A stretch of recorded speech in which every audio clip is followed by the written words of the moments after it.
নখ কেন ভেঙে যায়? নখ ভেঙে যাওয়ার কারণ ১ নম্বর হলো পুষ্টির অভাব।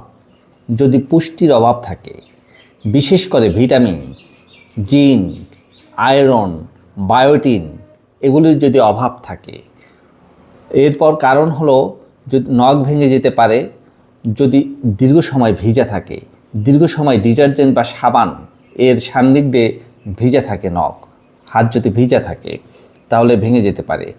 নেইল পালিশ রিমুভার যদি বেশি ব্যবহার করে তাহলে নখ ভেঙে যেতে পারে।